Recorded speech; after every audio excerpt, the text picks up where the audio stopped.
Welcome to Talk Theory. It's your host, Kiara Barnes, where I talk all things life, what makes us human, and what makes us superhuman. Sit back, relax, and join me for a chat.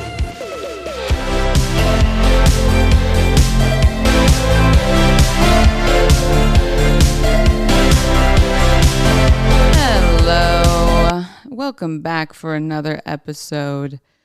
I am feeling interesting, I will say. I just finished recording this and got to the end and found out my audio was not plugged in. Oh my gosh. It's okay. It's all good. I'm still kind of waking up. Had a little bit of a nap, but we're here. You're here. Thanks for being here. And thank you for joining me today. Happy November as well. Can you believe it's like almost Christmas? Almost Christmas. It feels like it.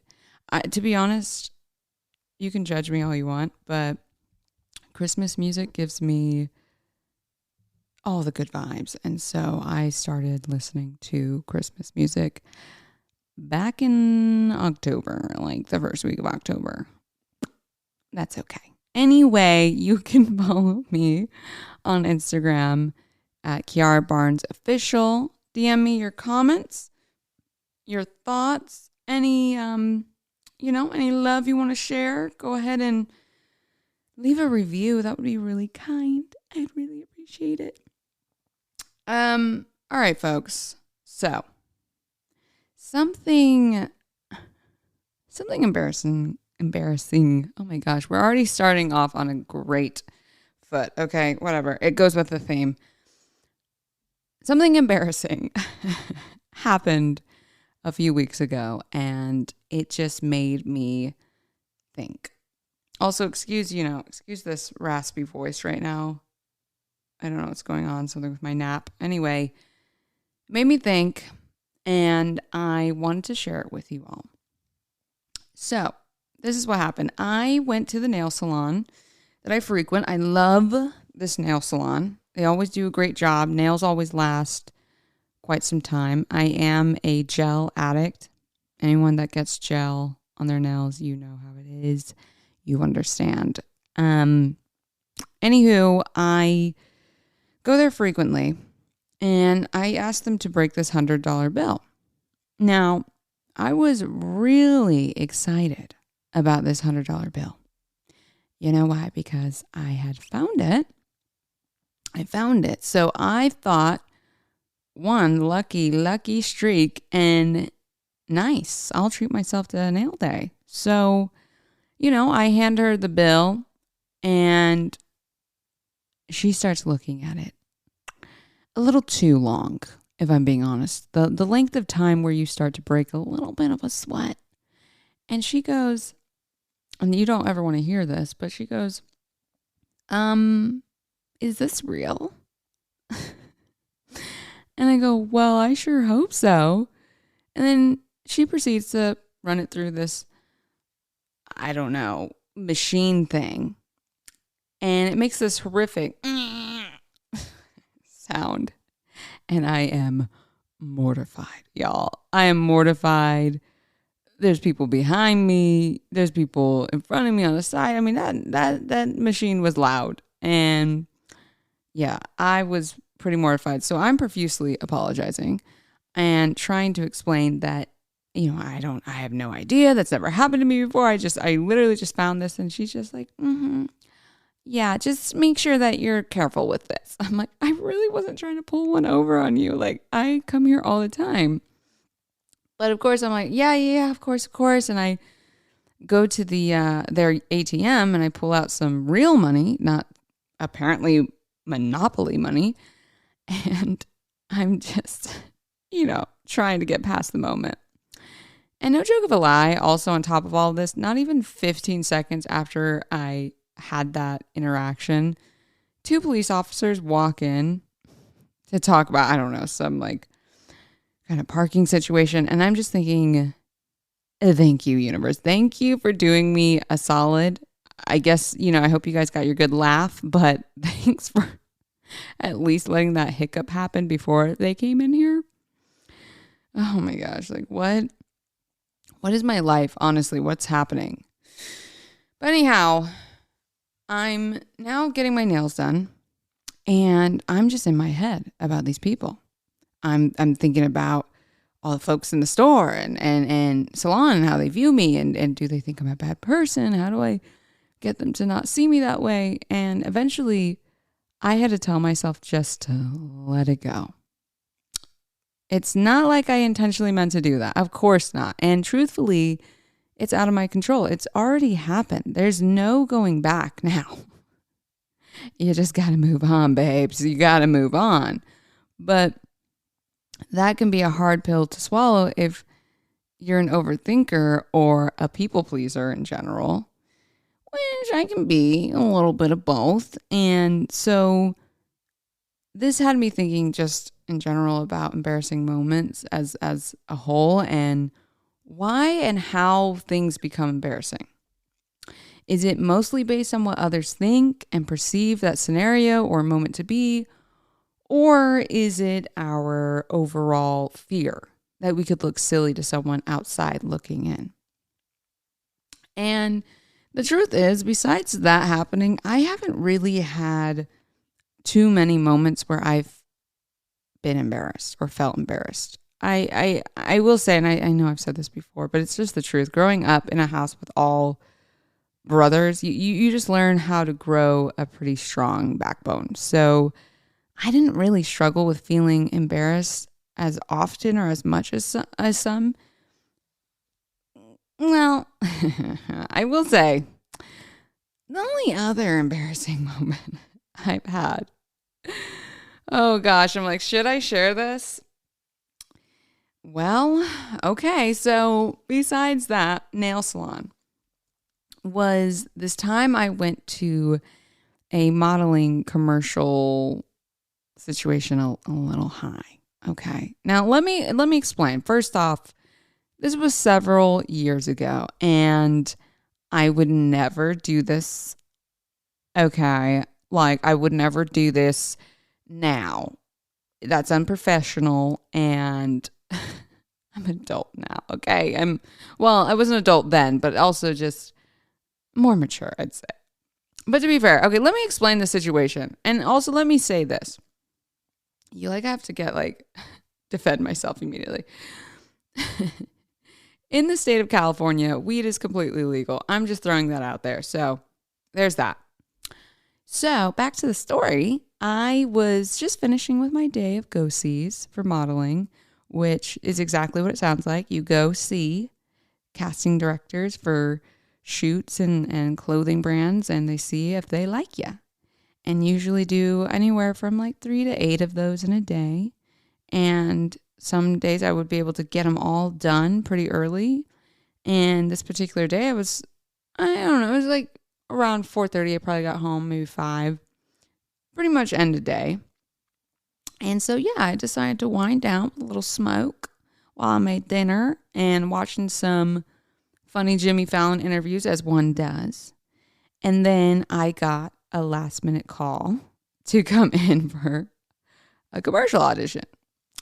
And, I needed the money, so I was going to go regardless. So, I put some eye drops in and I just said, okay, let's drink some water, get it together. It's going to be fine. I rush over there. And I remember going into the room and meeting with the casting director, and it was actually going pretty well. They usually ask a few questions to get to know your personality, make you feel a little comfortable. So he asked me what my most embarrassing moment was. And I truly, honestly, couldn't for the life of me remember an embarrassing moment. But you know what I did remember? Dave Franco had an interview with Jimmy Fallon that I just so happened to watch recently before I came to this audition. And you know what I did? I used Dave Franco's story as my most embarrassing moment. Yikes. I know. So anywho, I started sharing this story as if it were mine. And I remember watching the casting director's face change from bright and upbeat to just straight up disappointment in a flash, like total deadpan. And yeah, it was pretty clear he had seen the Jimmy Fallon interview, that's for sure. And I don't know, folks. I just figured, there's so many interviews out there. What are the chances that he would have watched this one? Well, turns out the video in itself had something over 10 million views. And yeah, so the chances were pretty high, but no pun intended, but there's that. And then, it was just ended abruptly and quickly was okay, thanks so much for coming in. And I was shown out. Needless to say, I'm still waiting for the call on that one. Haven't heard back yet, but still holding on for hope.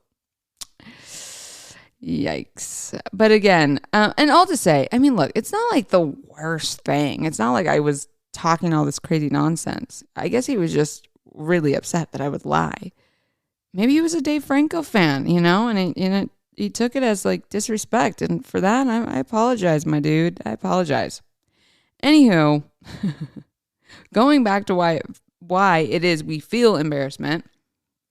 I mean, I don't know. It's pretty funny to look back at now when you've passed those situations, but at the time, you're mortified. Well, at least I was mortified, mostly because I knew that he would think of me poorly, and that's the truth.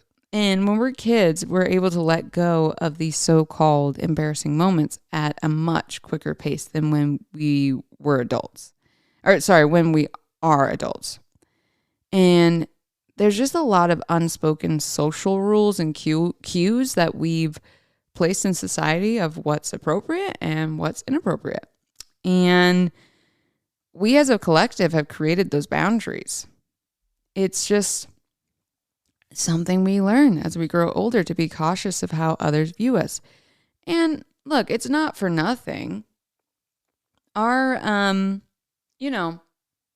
our careers, schooling, status, pay, etc., can be influenced by the way people perceive us because, again, it's been something taught to one another. But there does come a point within your adulthood where it's just so exhausting to worry about what everyone thinks about you. At least this is the case for me. I think for many years, and even, I'm not going to lie, I'm not perfect. Now I can get caught up in how others perceive me and put an unnecessary amount of pressure on myself in order to please others, which in itself isn't great because then you're always at the mercy of someone else's gaze over your own. So how do we let go of these feelings of embarrassment and self-criticism? And honestly, I think it all just boils down to feeling at peace with yourself and confident within that you stop minding what others think of you, because at the end of the day, their thoughts or opinions on you or how you live doesn't actually do much for your life improvement wise. Like, what is it actually changing? I mean, I will say this, that there's a difference of constructive criticism and just someone being opinionated. All right. Google says constructive criticism is clear, direct, honest, and easy to implement. It provides specific examples and actionable suggestions for a positive change. So what I gather from that is the intention is coming to bring a positive outcome. Essentially, you can tell by a person's intention when speaking to you if it's actually valuable information for you to improve or basically someone just talking crap to talk crap. And if that's the case, definitely just let that stuff go. And I know. If you're an overthinker like me, I know that it can be hard to do that, but you'll eventually get to a point with your thoughts where it's honestly just easier to let the situation or person go. And also remembering that, well, everyone has a right to feel or believe what they want to believe. And I can't control that anyways. So the only thing I can really control is how I feel towards myself and my overall attitude in general. Other than that, it's pretty much out of my hands. And I also should bring up the real aspect of how social media has really changed the whole folks just giving opinions to give opinions. Social media has made it so accessible for people all over to comment and share their opinions with anyone and anything on a worldwide scale. So it's definitely become normalized to allow others to say whatever's on their mind, and whoever's on the receiving end of that to just receive that, just take that. Like, that's it. And it can get hard to separate reality within those spaces because, one, we just spend so much time in those realms. But the truth is, most of those people going out of their way to comment judgy things on your posts wouldn't dare to say a word to you in person at all. No. And if you really think about it, how many opinions you get on your posts or social media pages via online rather than opinions you receive in real life, I feel like the difference is pretty substantial. But with that said, I will say this. I think taking time away from platforms when you're feeling like they stress you out more than they, are something to enjoy, that's when it's best to take a break. I've done it before where I just don't post for a few weeks or stay off the apps in general to refresh myself, which I highly recommend. Your mental health is important above all. So, how do we find confidence? How do we get that whole I don't give a you-know-what attitude? You know what I'm saying? That's a big question. I think that ultimately takes time for you to get to know yourself. I know, it's kind of a boring answer, but I found when I went on a self-discovery venture and started to just figure out hobbies, foods, clothes, art, etc., just things I liked, I had a better sense of self. I knew what made me feel good, and that in turn just made me feel confident, more sure of myself, because I'm not questioning even in the little sense of what clothes and even like my favorite color. It's it's the little things that if you figure that out, you feel more stable. It's just the more solidified you become in your identity, the more comfortable you are with yourself.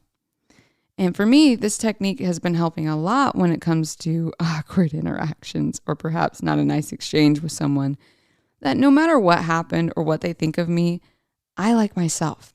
And I know I'm forever evolving to a better version of me. And I'm always reaching to know more about life so that I can find out more about my journey in this lifetime. And I have to say, it's a really good spot to be in. And these days, I'm just much more or less concerned in if others are happy with me and more concerned if I'm happy with myself. And what it is that I can do to make sure that I'm enjoying my company and enjoying my growth as Kiara. And some things that have to do with that are little, like I said earlier, and I know this might sound silly, but clothes have been a really big confidence boost for me and solidifying for my identity. I started making an effort in what I wear in the house, even outfits when I go out, and just getting playful in general about what I look like. And it's been so much fun. I feel a sense of assurance just dressing in the best expression of myself. And a great example of this actually is I went out to lunch with my cousin. We were leaving. I saw this beautiful woman with this big, beautiful purple curly hair and like a matching velvet purple jumpsuit. And she had these cool like white sunglasses on, white heels or whatever. And she just looked amazing. And we were talking and I was like, I wouldn't think to wear that outfit or color my hair that way. But the fact that she's done that, that's inspired me all of a sudden to like want to play with color and have more fun with wardrobe. And she was completely unbothered because she was just happy doing her. And energy is so, oh my gosh, affecting, because seeing her that way, I got happy. I was like, oh my gosh, like she looks like so much fun. And so really it doesn't have to be big. It's just about finding things that help you feel more elevated. And the more you do that, everyone else around you, because you feel good in you, they're just going to take you as you are and see that to be true, which it is, because you're living through your authentic self. And like I said, the more you spend time with yourself and start asking questions, the more at ease you will be, and you'll just feel at home within. So today's theory is this: if we can find our true identity through self-reflection, we cannot be bothered by the opinions of others. Because you know what? Ultimately, that's their version of what they're seeing, not who we are. And all that work we've done to get where we are now, no one could begin to know your story because they've never lived it. So that's that on that. And folks, I hope you enjoyed today's podcast. I hope you got a good laugh out of my embarrassing stories and learned from my silly, very silly moments. It's all good. We all have them. It's what makes life interesting, and at least you can get a laugh from it. I love you all. Please continue to DM me on Instagram. Share your thoughts, and I appreciate it, at Kiara Barnes Official. Leave me a review on here. I appreciate that as well. Tell me what you're thinking. And I shall see you next week, Monday, folks. All right. Love you. Bye.